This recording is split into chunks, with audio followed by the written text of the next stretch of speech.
Assalamualaikum warahmatullahi wabarakatuh. Kami dari kelompok UAS tugas pragmatik membuat mini riset dalam kajian pragmatik dengan materi analisis prinsip kerjasama GRIJ dalam cerpen Sepotong Senja untuk Pacarku karya Seno Gumira Aji Dharma dengan anggota 1. Anita Yolanda dengan NIM 19541003. 2. Reta Nurhayu dengan NIM 19541032. 3. Umatus Saleha dengan NIM 19541045. Kami dari kelas 5A dengan dosen pengampu Bunda Zalfi Iskandar MPD. Program Studi Tadris Bahasa Indonesia Fakultas Tarbiyah Institut Agama Islam Negeri Curup tahun 2022.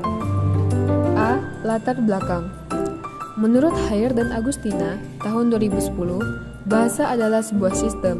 Bahasa itu dibentuk oleh sejumlah komponen yang berpola secara tetap dan dapat dikaidahkan. Sistem dalam bahasa adalah sistem yang terdiri dari simbol-simbol. Karena bahasa adalah lisan, maka simbol-simbol ini juga simbol-simbol lisan. Berbahasa adalah aktivitas sosial, seperti halnya aktivitas-aktivitas sosial yang lain. Kegiatan berbahasa baru terwujud apabila manusia terlibat di dalamnya. Di dalam berbicara, penutur dan mitra tutur sama-sama menyadari bahwa ada kaidah-kaidah yang mengatur tindakannya, penggunaan bahasanya, dan interpretasi-pretasinya terhadap tindakan dan ucapan lawan tuturnya. Setiap peserta tindak tutur bertanggung jawab terhadap tindakan dan penyimpangan terhadap kaidah kebahasaan di dalam interaksi lingualnya. Nampaknya pernyataan tersebut perlu dibuktikan dalam sebuah analisis terhadap tuturan antara penutur dan mitra tutur yang terjadi dalam kehidupan sehari-hari. Saat ini, ilmu pragmatik sudah tidak asing lagi di telinga. Ilmu ini muncul untuk menangani ilmu-ilmu kebahasaan lainnya yang mulai angkat tangan terhadap tuturan yang secara struktur melanggar kaidah atau tidak sesuai dengan prinsip. Pragmatik adalah ilmu bahasa yang mempelajari kondisi penggunaan bahwa manusia yang pada dasarnya sangat ditentukan oleh konteks. Pragmatik merupakan studi bahasa yang mendasarkan pijakan analisis pada konteks.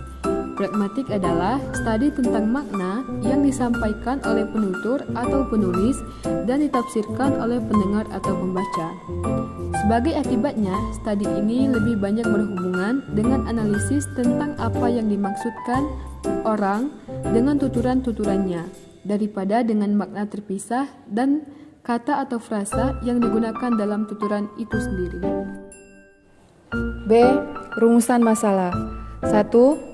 Bagaimana maksim kuantitas pada cerpen Sepotong Senja untuk Pacarku karya dari Seno Gumira Aji Dharma. 2. Bagaimana maksim kualitas pada cerpen Sepotong Senja untuk Pacarku karya dari Seno Gumira Aji Dharma. Yang ketiga, bagaimana maksim relevansi pada cerpen Sepotong Senja untuk Pacarku karya dari Seno Gumira Aji Dharma. Yang keempat, bagaimana maksim pelaksanaan pada cerpen Sepotong Senja untuk Pacarku karya dari Seno Gumira Aji Dharma. C. Tujuan untuk mengetahui bagaimana prinsip kerjasama GRIJ dalam cerpen Sepotong Senja untuk Pacarku karya Seno Gumira Aji Dharma. Selanjutnya, prinsip kerjasama GRIJ. Prinsip kerjasama adalah kaidah-kaidah yang harus ditaati oleh pembicara agar percakapan dapat berjalan lancar. GRIJ mengungkapkan bahwa dalam prinsip kerjasama, seorang pembicara harus memenuhi 4 maksim. Maksim adalah prinsip yang harus ditaati oleh peserta pertuturan dalam berinteraksi, baik secara tekstual maupun interpersonal, dalam upaya melancarkan jalannya proses komunikasi. Maksim adalah prinsip yang harus ditaati oleh peserta pertuturan dalam berinteraksi, baik secara tekstual maupun interpersonal, dalam upaya melancarkan jalannya proses komunikasi. Adapun keempat maksim yang dinyatakan oleh GRIJ adalah: yang pertama, maksim kuantitas; kedua, maksim kualitas; tiga, maksim relevansi; dan yang keempat, maksim pelaksanaan atau maksim cara.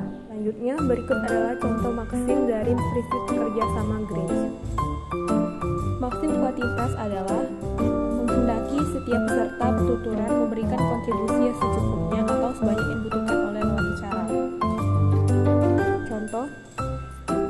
Misalnya A, tetangga saya hamil. B, tetangga saya yang perempuan, saya hamil. Dari percakapan tersebut, yang bagian A itu sesuai dengan kehendak maksim kuantitas, yaitu memberikan informasi secukupnya tanpa berlebihan sesuai yang dibutuhkan lawan tutur.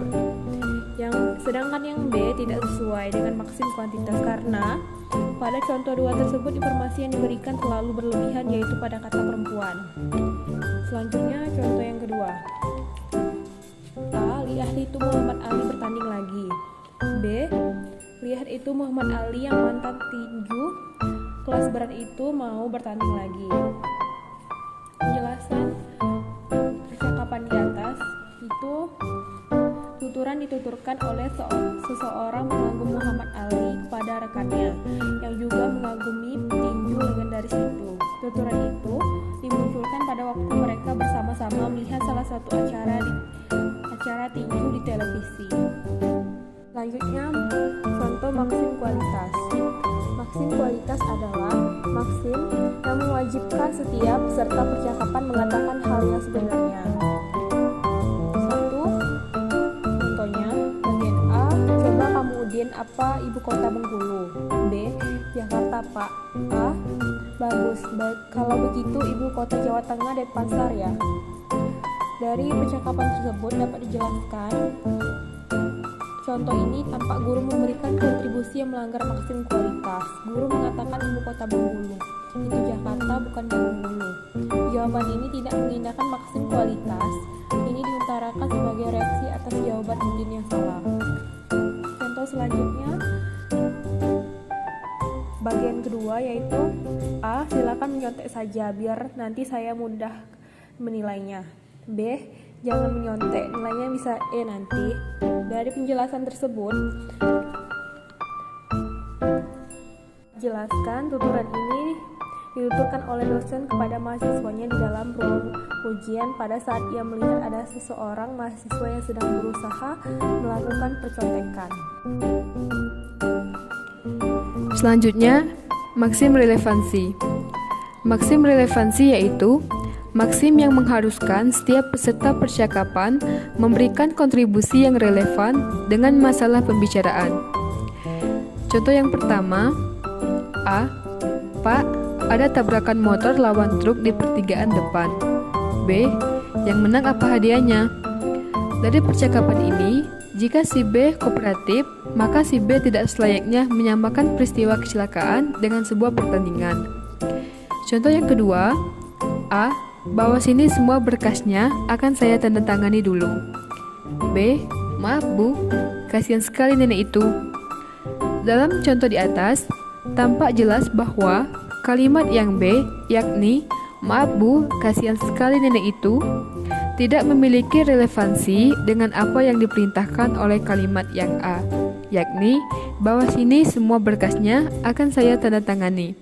Dengan demikian, tuturan di atas dapat dipakai sebagai salah satu bukti bahwa maksim relevansi dalam prinsip kerjasama tidak selalu harus dipenuhi dan dipatuhi dalam pertuturan sesungguhnya. Hal seperti itu dapat dilakukan khususnya apabila tuturan tersebut dimaksudkan untuk mengungkapkan maksud-maksud tertentu yang khusus sifatnya. Selanjutnya, maksim pelaksanaan atau maksim cara, yaitu maksim yang mengharuskan setiap peserta percakapan berbicara secara langsung, tidak kabur, tidak taksa, dan tidak berlebihan. Contoh yang pertama, A, mau yang mana, komedi atau horor? B, yang komedi saja, gambarnya juga bagus. Dari contoh di atas, bisa kita lihat bahwa maksim yang mengharuskan setiap peserta percakapan berbicara langsung, tidak kabur, dan tidak berlebihan. Contoh yang kedua, A, ayo cepat dibuka. B, sebentar dulu masih dingin. Tuturan di atas memiliki kadar kejelasan yang rendah. Karena berkadar kejelasan rendah, dengan sendirinya kadar kekaburannya menjadi sangat tinggi. Analisis prinsip kerjasama Grich dalam cerpen Sepotong Senja untuk Pacarku. A, maksim kuantitas. Di dalam maksim kuantitas, seseorang penutur diharapkan dapat memberikan informasi yang cukup, relatif memadai, dan seinformatif mungkin. Contoh maksim kuantitas dalam cerpen Sepotong Senja untuk Pacarku. A. Masuklah kamu, tidak punya pilihan lain. B. Masuklah kamu, tidak akan punya pilihan lain lagi. B. Maksim kualitas. Dengan maksim kualitas, seseorang peserta tutur diharapkan dapat menyampaikan sesuatu yang nyata sesuai dengan fakta sebenarnya dalam bertutur. Contoh maksim kualitas dalam cerpen Sepotong Senja untuk Pacarku. A. Ketika aku meninggalkan pantai itu, kulihat orang-orang datang berbondong-bondong. B. Ternyata mereka menjadi gempar karena senja telah hilang. Selanjutnya C. Maksim relevansi. Maksim relevansi adalah maksim yang mengharuskan setiap peserta percakapan memberikan kontribusi yang relevan dengan masalah pembicara. Contoh, A. Barangkali senja ini bagus untukmu, pikirku. B. Maka ku potong senja itu sebelum terlambat. Ku kerat pada 4 sisi lantas kumasukkan dalam saku. D. Maksim pelaksanaan. Maksim pelaksanaan adalah maksim yang mengharuskan setiap peserta percakapan berbicara langsung, tidak kabur, dan tidak berlebihan. Contohnya, A. Kulihat orang-orang itu melangkah ke arahku. B. Melihat gelagat itu, aku segera masuk mobil dan tancap gas. Selanjutnya kesimpulan. Dapat kita tarik kesimpulan bahwa pragmatik adalah ilmu bahasa yang mempelajari kondisi penggunaan bahwa manusia yang pada dasarnya sangat ditentukan oleh konteks. Pragmatik adalah studi bahasa yang berdasarkan pijakan analisis pada konteks. Pragmatik adalah salah satu cabang ilmu bahasa yang mempelajari ilmu tentang makna tuturan terikat konteks. Menurut Levinson tahun 1983, mendefinisikan bahwa pragmatik sebagai studi bahasa yang mempelajari relasi bahasa yang dengan konteksnya. Menurut Farquhar tahun 1986 dalam bukunya Linguistik menyatakan bahwa pragmatik adalah cabang ilmu bahasa yang mempelajari struktur bahasa secara eksternal. Prinsip kerjasama adalah kaidah-kaidah yang harus ditaati oleh pembicara agar percakapan dapat berjalan dengan lancar. Grich mengungkapkan bahwa dalam prinsip kerjasama, seorang pembicara harus memenuhi 4 maksim. Maksim adalah prinsip yang harus ditaati oleh peserta pertuturan dalam berinteraksi, baik secara tekstual maupun interpersonal, dalam upaya melancarkan jalannya proses komunikasi.